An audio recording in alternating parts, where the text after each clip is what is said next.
With buses and students arriving, the time is now for Lenape's Jim Hessler. When I come in the morning, I'm always thinking about preparing for the day.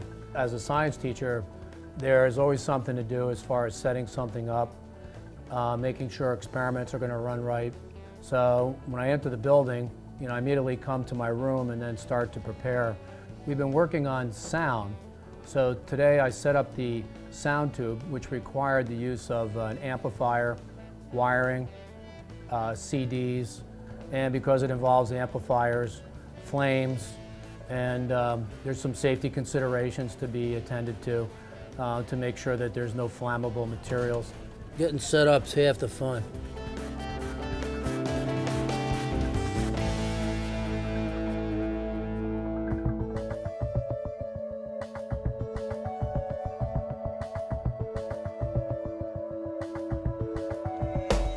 At Cherokee High School, English teacher Janet Pulverenti and her two sophomore sons arrive together just as they do every morning.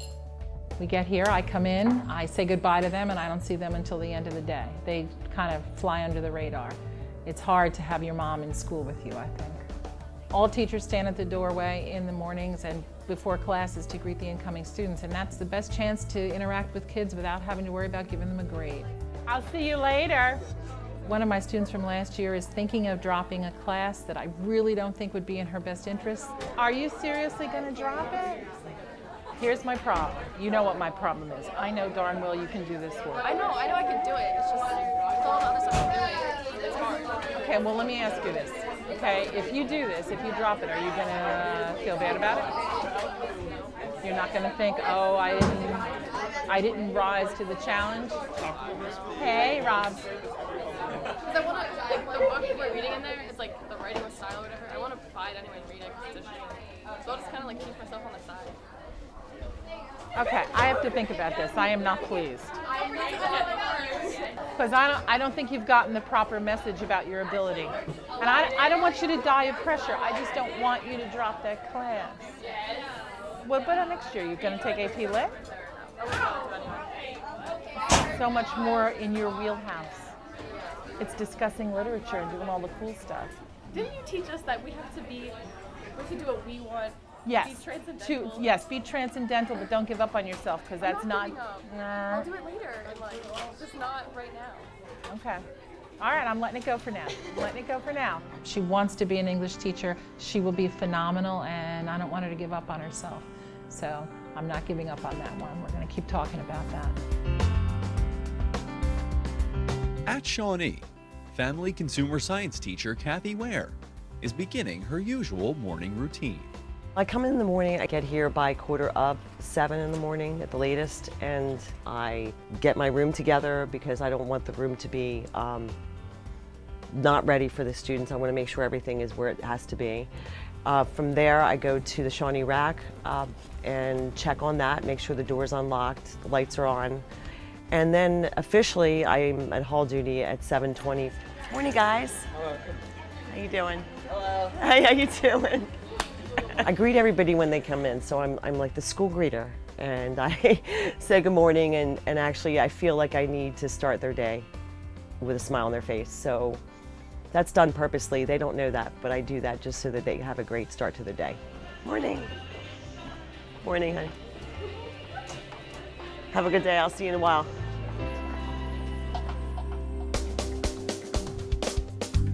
At Seneca High School, humanities teacher and assistant athletic director Fred Rucker not only prepares for his classes, but for a full docket of spring sports. When I come in to start the day, I do a little combination of preparing for athletics as well as prepping for my first period class. Usually the first thing I do when I come in is check the supervision and check our schedule for today to make sure that everything that we have on our printout confirms with our board in terms of various activities. Today we have 3 events basically going on: varsity baseball, girls lacrosse, all 3 levels, which would include varsity, JV, and freshmen, as well as track and field. Sometimes if weather is a factor, I'll check in with our field guys to make sure everything's okay with the field. They'll let us know whether they think the ground is good enough for us to play. We may talk about if there's a possibility of a weather situation. What do you think? Can we get the game in? But basically, I'll start the day with checking my athletics as well as prepping for my classes. A little combination of both. Okay, now today I want to go back, and we got to go back a little bit and talk about tubes. We're almost done with the sound chapter. What does the WebAssign do for sound? All right, so we got a couple little things to iron out here. We're almost done with it. We're getting close.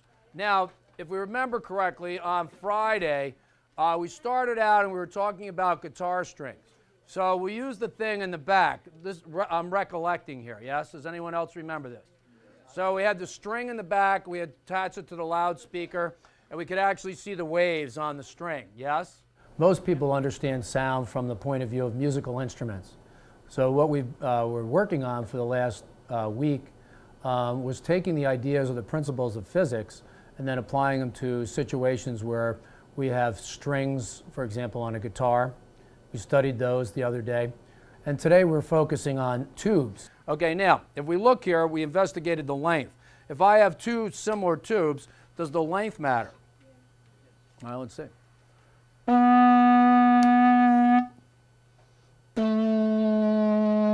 Same thing, yes? Length does what? The longer the pipe, the lower the pitch. All right, is everybody happy with that? Now, next thing. We have some tubes here. I just happen to have one right here. Okay, now, if you take a look, that makes a characteristic pitch. Do the standing waves have to fit inside this tube? Mm-hmm.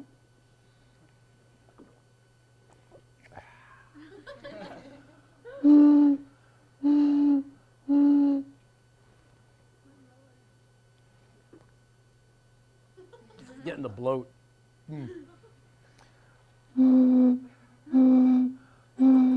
I can't drink anymore. That's bad. All right, let's try it. I gotta pour it out. I'm gonna get sick.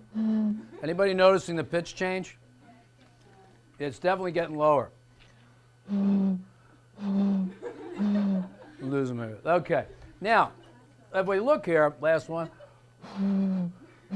That's about it. All right, now if I'm looking here, what's happening to the length of the tube? What's the purpose of the water? When the water was at the very top, what's true about the amount of air that could vibrate? You see, it hits the water. The water's not vibrating. What's vibrating inside? It's the air inside. Okay, so if the water's here, the tube is relatively short, correct? All right, now as you drink or pour it out or whatever, now the tube has gotten longer. Isn't that the same thing that happens in an open tube? The longer it is, the pitch starts to go downward. All right, now, this is the open end of the tube here. All right, now, what is the air doing at this open end?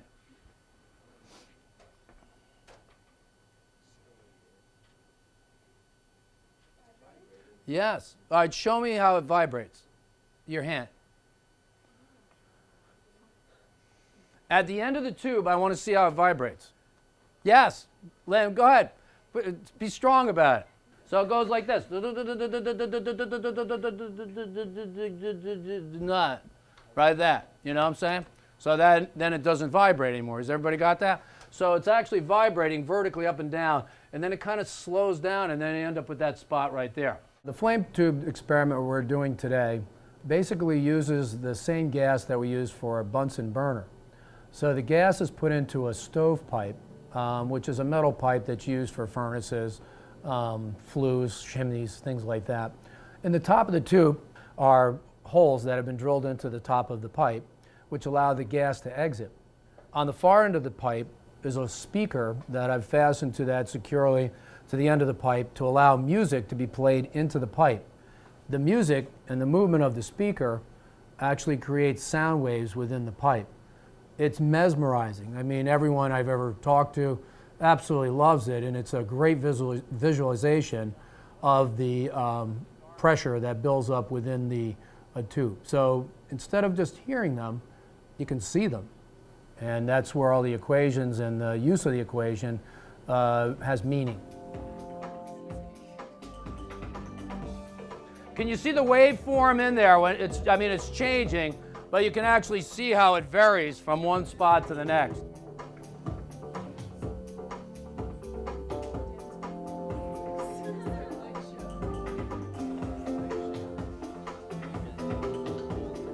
right, let's try a new song. Getting down now. Yeah. Uh-huh. Yeah. All right, yeah.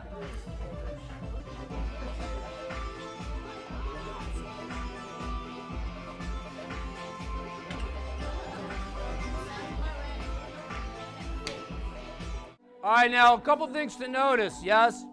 All right, the bass line is where most of the punch comes. Ben, when you look, all right, you're really seeing the bass line mostly. The treble, the waves aren't the treble, very, very tiny. When we use the string in the back, very small movements, bad for strings. Same thing for here. All right, let's try another one. Whoa, whoa, did you see that one?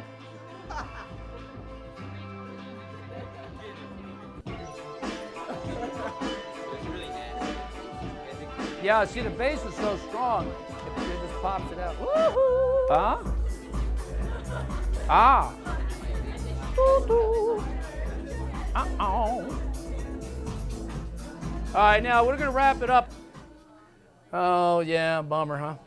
Now, let's say we're at a cookout, and, you know, maybe it was out in the middle of nowhere, and you had your flame tube and maybe a portable music player, and maybe the gas from the grill or something. Could you cook hot dogs on that while you're listening to music and watch pressure waves inside a closed tube? See, it all just comes together, doesn't it? Isn't it just a beautiful thing? It just comes together. It's like the world is just one collective wonderfulness, you know? It's just beautiful. So good for that. I know that many people would just say, you know, why do you bother to do that? It seems like an awful lot of work. But I think that the kids appreciate that. And it's not just entertaining, but I think it's something that's kind of a hook.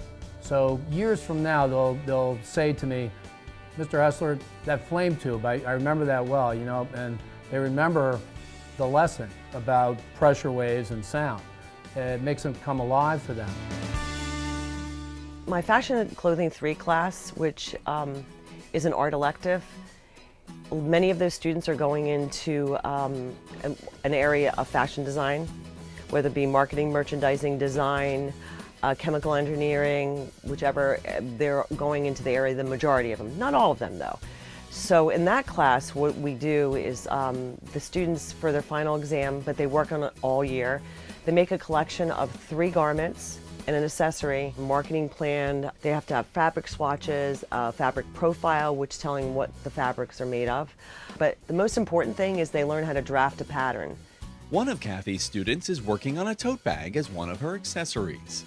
Her theme was beachy. She has a beachy theme, so she made a bag out of burlap, and she decided that she would like to have things natural fibers. So she used cotton, linen. She actually dyed her own fabric with natural dyes.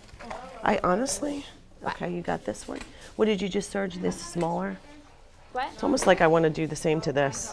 I almost thought about doing this and this. Do you know what I mean? So it looks like, How do I do that? make a little pleat. Oh, my little anchor gets messed up though.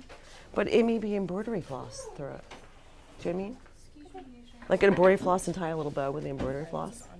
Okay, what kind should I use? Oh, it's just a thought. Or a button. Oh, I like a button. How do I A do button. though? All right. I want like a cool, like rustic. Do you want colored embroidery floss to go with the button? Because that would be pretty rather than the red. Okay, come here. Her burlap came apart at the sides. So what I had suggested to her is to make pleats so that they were together. They looked the same. They were symmetrical. And she had a challenge to pick out the right button. Now, you say most people would say, oh, I'll just pull a button out. But she's thinking of her theme, so she's thinking natural. And what I want to do is I want to make sure I don't make their mind up for them, but I make suggestions. In here, there are some that are seashell, like a mother of pearl, which, see, well, this is not real mother of pearl, but it's made to look like it. But that's actually Okay, let me take it out and see if I theme like that's a beach shell. You know what I mean? Like this one. Look at this. No, this not right. This one is mother of pearl, which you have a beach bag. Do you like that? Your call, but I'm thinking it ties in with the whole. I know. So could actually take one of these off and actually see it on there. Okay. Okay? The biggest thing is not, as a teacher, is not to influence their choice, to give them a variety of choices and let them choose from there. See? Rock. Yeah, that's shell. Do you like that? I like that I actually. kind of like this one because it's not as shiny. I like this one better. Yep. Yeah, I like that. All right. Jess knows what she wants, so I knew eventually she would pick the right thing. Following graduation, Dakota Campbell will be continuing her education in fashion. She's been accepted actually at 4 different fashion schools. She's going into fashion design, and she was drafting a pattern for a scholarship. So it's 11.5 inches across in the front, but I just don't know how to make it like How is it? flare out. So we're going to just do the front piece. Yeah, because first. I figured it'd be 2 pieces, right? Okay, so half of 11 and a half. Is Do it from the edge here. okay. What I do is try to initiate them to think, and not for me to give them the answers right away. You know, I have the answers in my mind, but I want them to get the answers first. But you want to make sure you get the right curve here going on. That's 32 around just for the front half, Right. and then on the other. So you need like 60 some inches. I got 6 yards. You're good. Feathers. But I do have to tell you, I don't know if you want to go straight at the bottom. You might want to do a little. Because it's gonna be like I need it just to look like a circle once it's. Okay, so okay. Because the whole. Do you want it thing's in the back? This is the back part, right? That's the front. That's the front part. Do you want it to be completely straight all right? No, like no longer in the back, no train? No. Just, okay, all right, you're good then. But when you taper this, you really truly have to taper it. You don't want to Like you don't want to around, do this. like a- You don't want to make it like a triangle. You just want to go around. So this should do it. Just use that curve. Well, I think, you know what I'm thinking? Hip curve. Because it's a subtle curve. I think that'll do it. You ready for me, Steph? You're just going to pin the side seams? No, but you should sew it because it's a knit with a zigzag this time. There are a lot of teachable moments, and as the students learn different techniques to work with different fabrics, we do some by examples, they make samples, but there are other cases where it comes up when they're working on the garment. And then what we do is explain to them why. But you have to give examples of this is how you wouldn't do it, and this is how you do it. So they're learning techniques on every garment. So every day is a learning experience. Did you ever have clothing where you put it on and you hear it click, all the stitches breaking?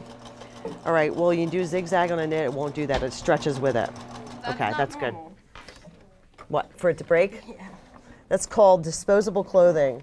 All right, watch. Now pull this one. My jacket is from front. Pull that just so you can feel. Buttons on Like, the shoulder fall see? off. If you were going to watch, it breaks. Right, so pull this one. Ah, it doesn't do that.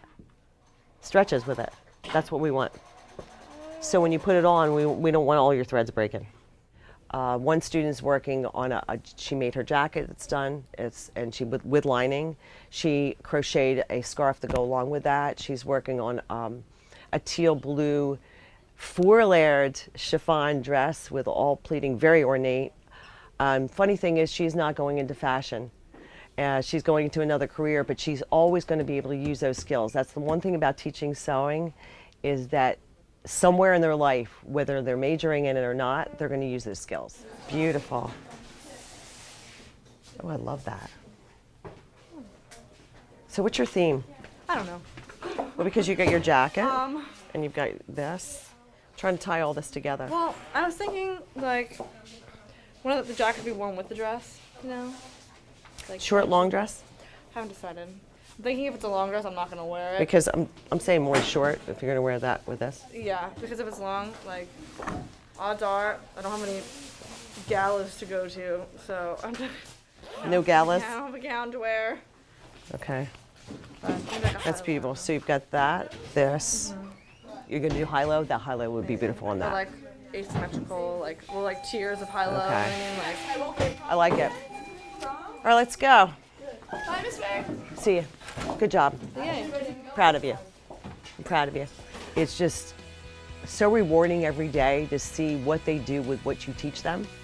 And their passion makes you passionate about what you do.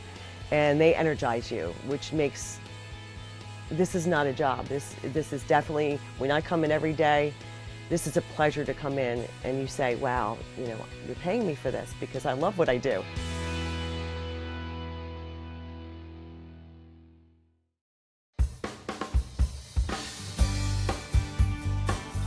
During his first period prep, Seneca humanities teacher and assistant athletic director Fred Rucker copies a few outlines before his first 2 classes of the day.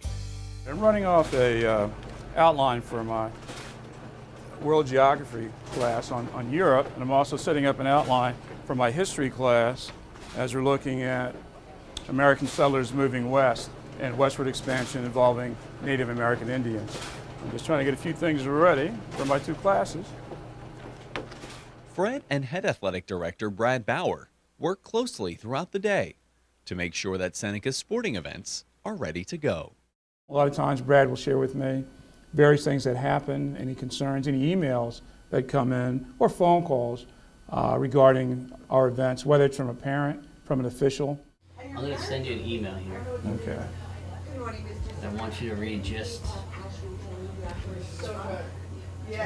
Okay. so you're aware in case anybody says something to you out there. I'm going to call them back today. Okay. And I'm going to take care, nothing for you to do, I'm going to take care of it, but just so you Okay. are aware. If somebody approaches you today about it, I'll have an idea. you'll know what it's about. Okay. It keeps me in the loop because if I'm out on the field, sometimes parents will come up and ask me various things. And, you know, I try to be informed so I can give the parent a good answer to the question. So he and I are in constant communication to make sure we're both on the same page and helping out our parents and athletes to the best of our abilities. You know what we got to check? Seriously, this is the javelin sector. Oh, we slid it. We had to move it over. Oh, they did move it? They moved it, Okay. but as of yesterday after school, it was in white lines. It's got to be in blue because the old one's in white.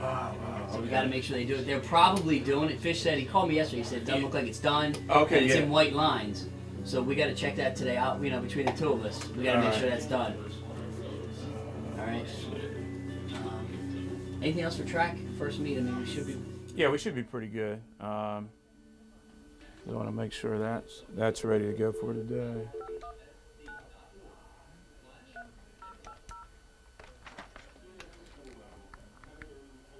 Hey, good morning, Jeff. This is Fred. How are you? Just give me just a quick question for you. We have a track meet today. Has the javelin sector been reset? It has. All right. Has it? Is it in blue? Oh, okay, so he was aware of that. That way we can, you know, tell the difference from the old one to the new one. Yeah, okay. That's all right. That's it. And keep in mind we have both and varsity girls lacrosse, JV, and freshman lacrosse. So all the fields are set and ready to go. Thank you very much, sir. All right, I'll see you this afternoon, Jay.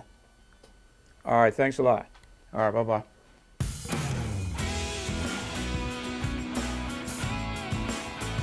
Janet Pulverenti's English 4 class is made up of 6 seniors.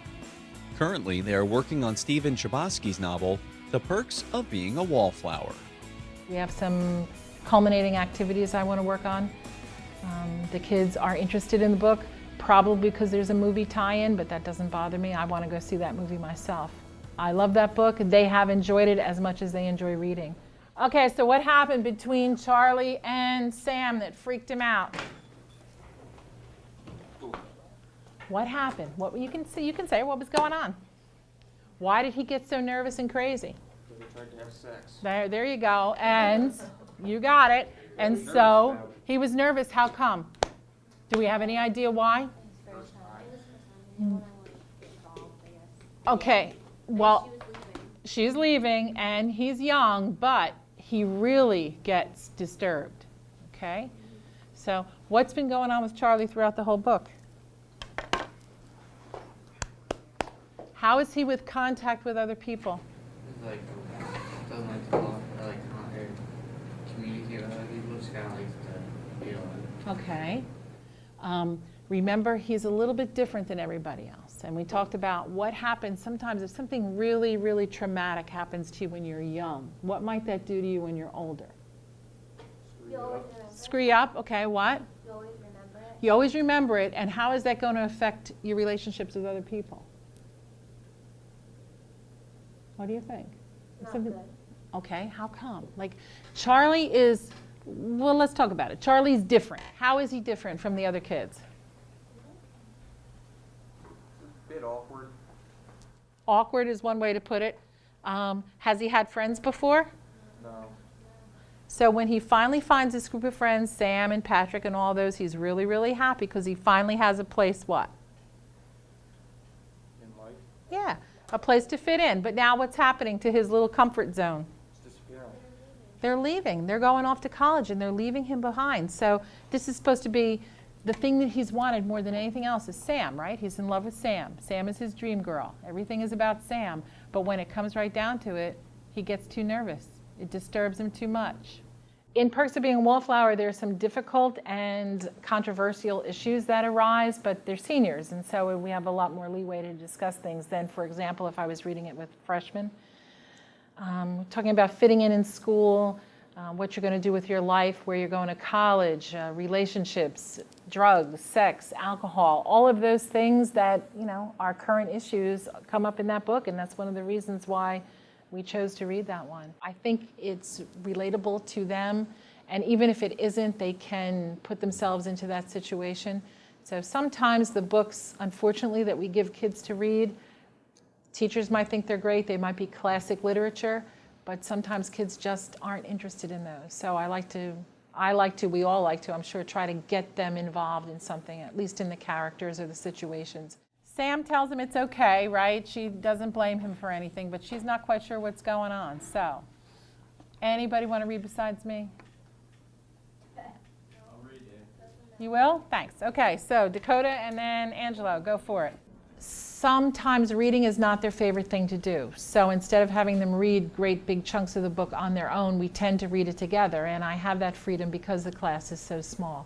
And I find that with that class in particular, reading it together makes it easier for them to get through the literature. And it's something I think is worthwhile for them. And they are very amenable to reading out loud, which is a really good thing. I'm so sorry that I wasted your time because you really do mean a lot to me, and I hope you have a very nice life because I really think you deserve it. I really do.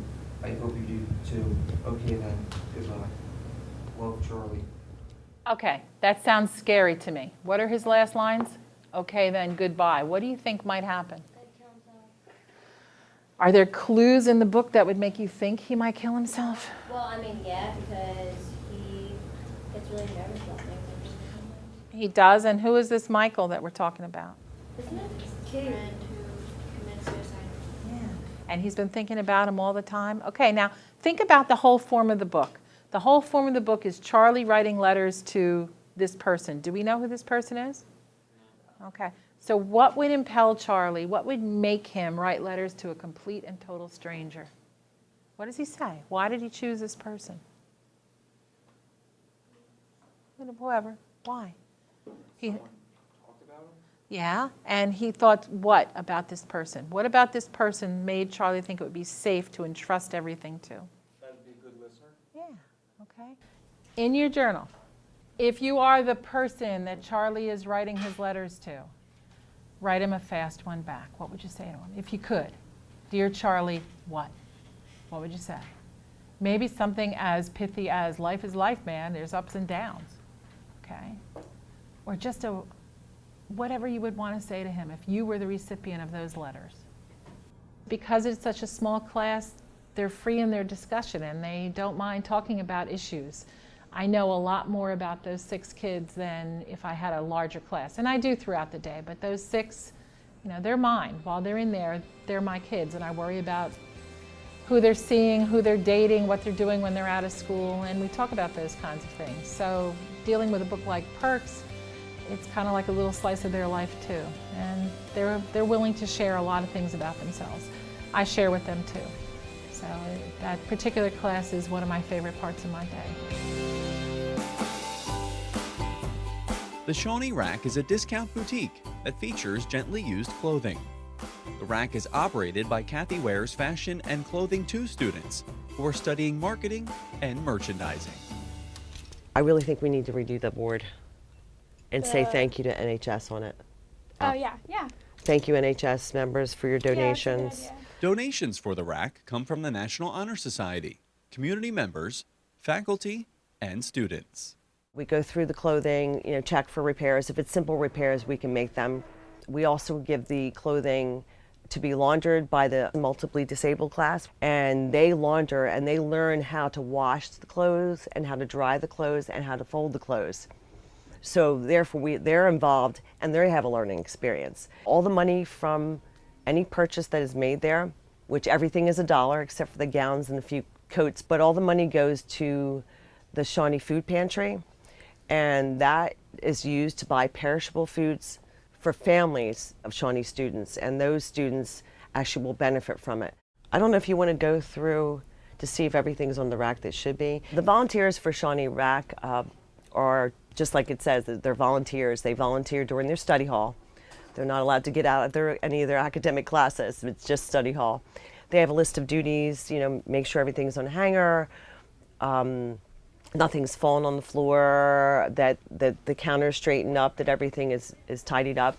We're just thankful for all the volunteers that help us because we wouldn't be able to run it. But I purely just check on them because this is not me running the Shawnee Rack, this is the students running the Shawnee Rack. So I just check in during my prep periods, beginning of the day, end of the day. That's my role, just to oversee and to be in the background. Thank you, girls. Appreciate it. See you, honey.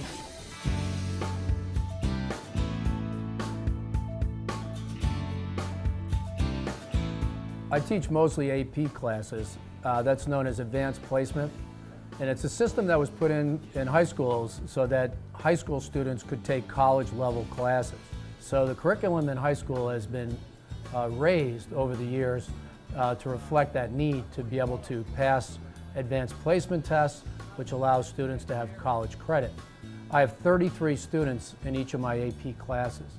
So we have almost 100 AP students taking physics at Lenape High School. These kids are amazing. They're getting into top schools. The difficulty level of the work that we're doing now versus what I did when I was in high school, there is no comparison. I was in some of the advanced classes in my high school, and the work that we're doing now is 10 times harder than anything that I ever did. All right, now what's going to happen is this. We're going to have Kev volunteered. He's going to do one of the problems. Kev, which problem do you want to do today? The ring. He wants to do the ring. Is anybody familiar with the ring? All right, I want you to do the ring on your paper while he's doing it on the board. Students have been working on electric field problems. If you take normal physics, a lot of times the problems have to be simplified, and formulas, ideas only work with very, very specific situations. Now, when you know calculus, it opens up the world to many, many different possibilities. So we've been selecting out some problems to try to figure out what the electric field is around various shaped objects. And even though they're complex, to be able to think all those equations through one piece at a time. We need a practical way of understanding electric fields. A lot of people in this room think it's it's a calculus problem or something that's fuzzy. Now, if we go over to the Van de Graaff generator, can we actually see or sense the electric field when we're electrocuted? Yes. All right, yes? So there's a belt within this dome-shaped sphere, and the belt rubs on a pad underneath. Electrons are carried up into the dome, and then the charges actually start to accumulate in the top dome. As a person, you walk over to there, and those charges want to jump off the ball. And where are they going to go? They're going to go on to the easiest, nearest object they can find. All right, let's have a look here. Brian, step up. You're not, come on, I want to see. It doesn't hurt that bad. It hurts a little bit. What? I can't believe that. We got, oh, did you see that one? That was a good one. See, now your hand is so big. If you do like small area like this, oh, there, case in point. So you want to actually use like oh, you're sizzling now. You hear it sizzling? The air is actually iodine. Now, if you hold on to this metal pole and touch that, you get a little. They're running out of me though, say like across my body and out my feet. I mean, basically, all I'm doing is giving them like a little pathway to get on. So I'm accumulating them now as we speak. Now I have rubber-soled shoes on, which is probably good.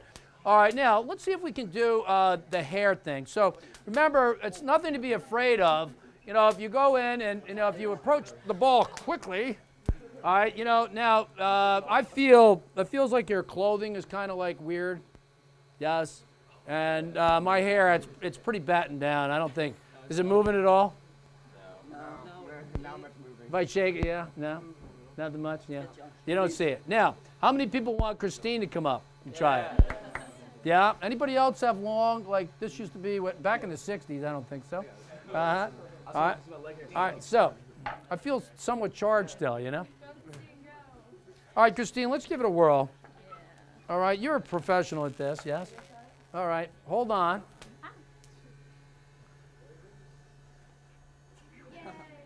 Yeah, we're starting to get a little bit of activity here. Mm-hmm. One more shake, Christine, yeah.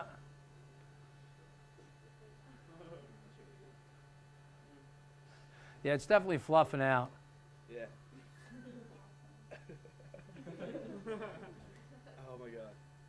Definitely fluffing out. Now, from a point of view of, let's say last year, I probably would have said something along the lines of, what makes the hair spread out? Charges, they're equally charged, like with negatives, so they don't like each other. So opposites attract, and what's the other part of that? Likes repel, so her hair is repelling. What about the electric field set up by her head? What's her charge on her head?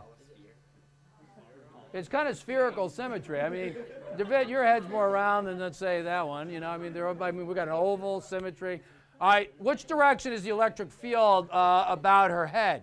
So just picture, she's got these charges residing on her head now. It's spherical symmetry. So which direction is the electric field? Outward, yes? Now, if they're positives, it's outward. Or if they're negatives, it's inward. I'm thinking they're going in. So if I look here, the hairs try to do what? From the electric field point of view. All right, if I look, let's say we take gravitational lines. So gravitational field lines are in this room. Let's see how objects or things behave in the gravitational field. So what direction do objects travel when you have a field? Along the field lines. All right, now look at her head.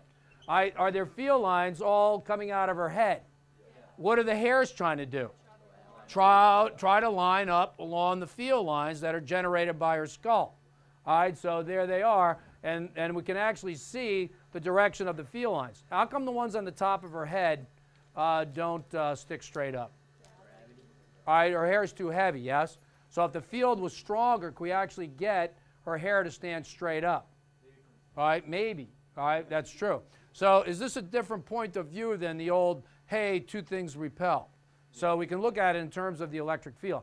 On a real nice day, we've gotten it to the point where the person's hair just is a complete circle around their head, lining up with the field lines that they learned on the board earlier today.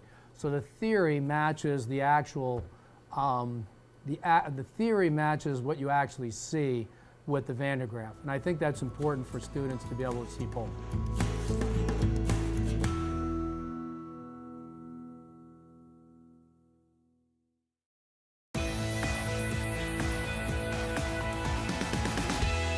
Good morning, ladies and gentlemen. Good morning, good morning. Today in my world geography classes, we just started a unit on Europe. And yesterday we actually did some map work and having my students identify the various nations that make up Europe. One of the things that we'll do to start class, I like to have my students stand up sometimes, and everyone has to identify a country in Europe. Sometimes I'll ask a various question about Europe or another region, or I may have my students come up to the map to point out a different thing. And this is a check for me to make sure they're paying attention and they're learning and getting the information. Today, as I introduce Europe, I think I'm going to approach it a little differently and talk about my experiences living in Germany. My students know that I was born in Germany. They know that I'm an Army brat.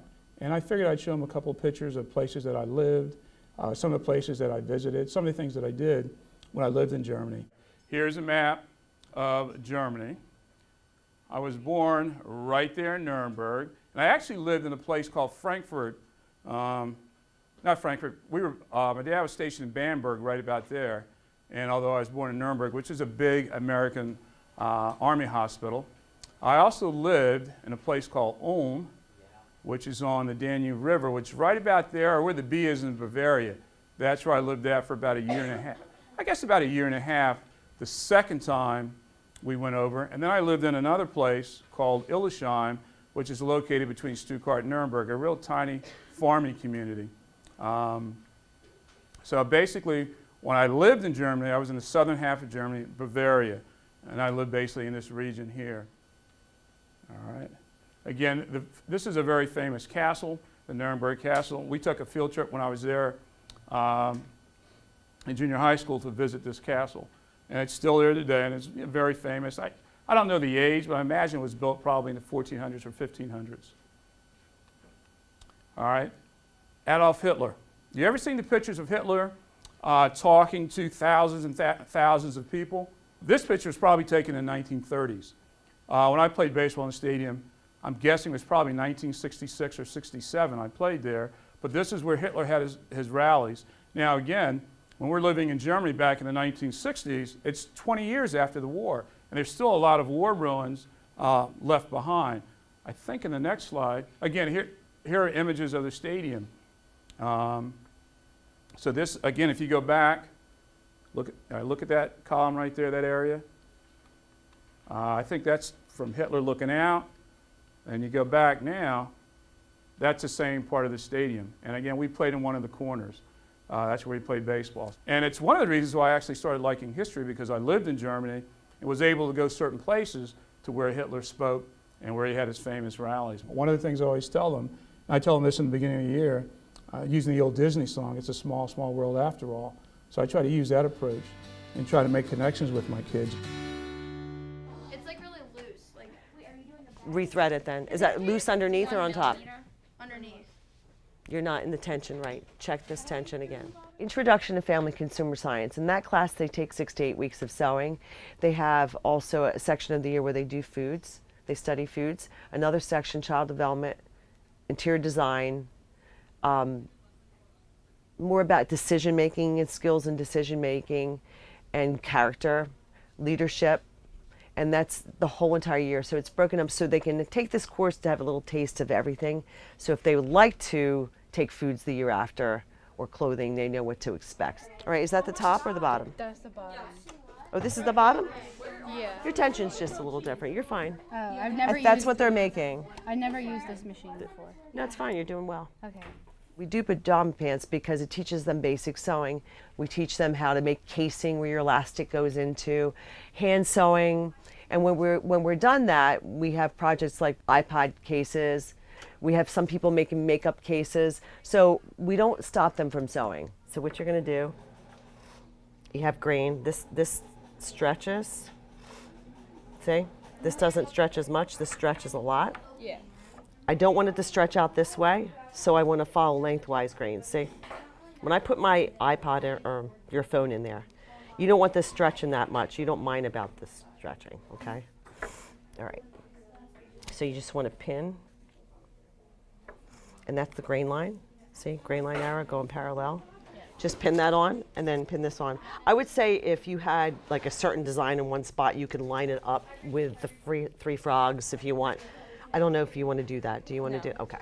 Doesn't matter. So this will cut 2 as well. Let's see if we could squeeze it out of one spot. Oh yeah, we'll save you some fabric. You can make a few of them. Give them as gifts. All right, so don't cut this side. Pin this all the way around. Cut these 3 sides, but not that one. Okay? My philosophy is to keep them sewing, keep them involved in it, and doing things they like to do with the techniques they have to learn, but have fun doing it. Because I like them to wear what they make. That's the point, not to put it in a drawer. That looks beautiful. They both do? That looks beautiful. Yes. I want to see rep. Dance for Meg. I want to dance. Dance for Meg. It's your one time. Good job. How many times did you have to rip that? Like about 10. Right, but you got it right, didn't you? In Introduction to Family Consumer Science, they don't usually do zippers. But they finished their projects, and I wasn't going to have a few students sit idly while the other ones finished their pajama pants. So at times what I do is I actually have them, it's called a teachable moment, where we were putting zippers in, and I call everybody around that's interested in, and you want to see how a zipper is put in? This is what we do. Edge of the presser foot, this is just like your other one's called a presser foot. You have to make sure, the big thing with this is to make sure that this does not hit. Your needle looks a little bent. Looks weird. All right. I'm adjusting this. See, I can go back and forth. Watch. I can move that back. Now, if I were to lay it like that, we're going to have a needle that's going to come up and could hit me in the face. So we don't want to do that. So you want to make sure it goes to the opening. Yeah. Okay. So it can't be in line. correct. You want it when you put it down. You want the needle to go in one of these openings. Real important that you do that. So basically, it's like half of his. Right, and the reason it's narrow is because if you were to use this foot, see the zipper? It would kick it out and it would make a difference on your seam. All right, so watch. Little back stitch like normal. Could you leave the pin in there? Yes. I always take it out right before I get to it, although I've also sewn over them too. Okay, so you want to keep the edge of this foot on the edge of the zipper tape. This is called zipper tape. Okay, so keep it on the edge of the zipper tape. But do you see why? See how narrow? Well, it's in line with the end. Right, of the zipper tape. Oh, yeah. Now listen, see how close I am? Even though I know it, I think it won't hit, I still use my hand wheel when I come close to it because it really could hit, okay? So you want to go like this? It's not difficult. I did that for like So you, and anytime you lift up the presser foot, needle should stay in. Otherwise the thread goes all over the place, okay? Put it back down, keep sewing. Back stitch at the end. Then I'll show you how to do the other one. Keep it in line with like the end here. Edge of the tape on the edge of the foot. Okay. Right. If the students are interested, and even when they're not, you need to inspire that interest. And I think that's the challenge you have as a teacher, and the love that you have as a teacher is to get them interested in some sort of way. You can't create that love, but you can create the interest. English 2 students are my sophomore honor students, and they've been working on The Crucible. We've been reading it mostly in class because I wanted them to get the flavor of the language and to really understand the characters in the play. And so we have been working on that, and to put a contemporary spin on that, today we're reading a poem called Half Hanged Mary by Margaret Atwood, who is one of my favorite writers. But look at the little part at the top of the page when it tells you about who this woman was, okay? Mary Webster, real live person, was hanged in the 1680s in Massachusetts for being a witch. Does it remind you of anything we've just read? I hope so, okay? But she survived. She lived through it. She was in that tree all night long. And what I want them to understand as they're working on this poem is how she uses language. What does she do? What tricks does she use? What does a poet do to make a poem come alive and to tell a story as this one does? And to make them appreciate and feel the language and the character and what's happening in there. So I want you to be looking for alliteration. Anybody want to remind me what that is? Alliteration? Yeah, Tim? Starting with the same consonant? Yeah, same initial consonant sound. Look for similes, look for metaphors, look at internal rhyme, look at the way she uses language, because this poem is like, I don't know, like eating really delicious cake. I mean, she's just so good. So it's kind of my job to make them love that poem as much as I do, and to get them to appreciate what you can do with language. And it's not just dead words on a page. Atwood's amazing. 7 p.m. Up I go like a windfall in reverse, a blackened apple stuck back onto the tree. The men of the town stalk homeward, excited by their show of hate, their own evil turned inside out like a glove, and me wearing it. My throat is taut against the rope, choking off words and air. I'm reduced to knotted muscle. Blood bulges in my skull. My clenched teeth hold it in. I bite down on despair. I will not give in. 6 a.m. At the end of my rope, I testify to silence. Don't say I'm not grateful. Most will have only one death. I will have 2. 8 a.m. When they came to harvest my corpse, open your mouth, close your eyes, cut my body from the rope. Surprise, surprise, I was still alive. Tough luck, folks. I know the law. You can't execute me twice for the same thing. How nice. Now I only need to look out at them through my sky blue eyes. They see their own ill will staring them in the forehead and turn tail. Before, I was not a witch, but now I am one. Having been hanged for something I never said, I can now say anything I can say. The cosmos unravels from my mouth, all fullness, all vacancy. Okay, aside from the fact that it's a story of what happened to a real person, and they don't know what really happened with Mary Webster, except that she did survive this ordeal because she lived for 14 years afterwards. Imagine what it must have been like to be that woman in that position. And so Margaret Atwood writes this poem imagining what could that experience have been like. And what I want you to do, think of the connections to the crucible, but more than that, look in this poem for how she does what she does. Why does it work the way it does? Okay? Alliteration, simile, metaphor, all of those things that make poetry so amazing. Allusion, okay? Mentioning other pieces of literature. How does she use the sounds of words to make clear what she's trying to say? And who is this woman, this Mary Webster? What is she like in the beginning of the poem? What is she like at the end? Okay? So you can work with your neighbor, groups of 2 or 3, do whatever you need to do.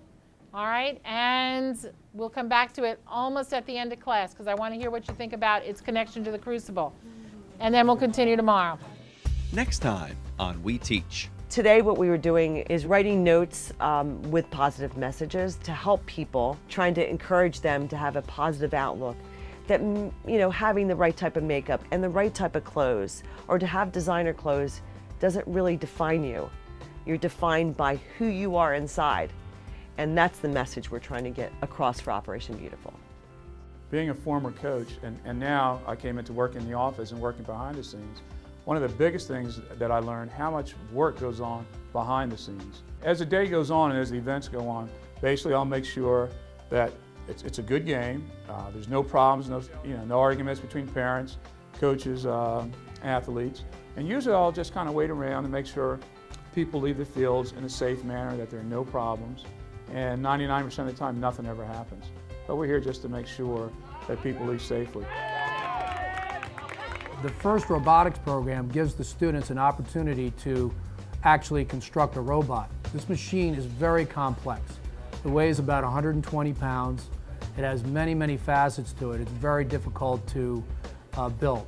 We only have 2.5 weeks left to complete the task.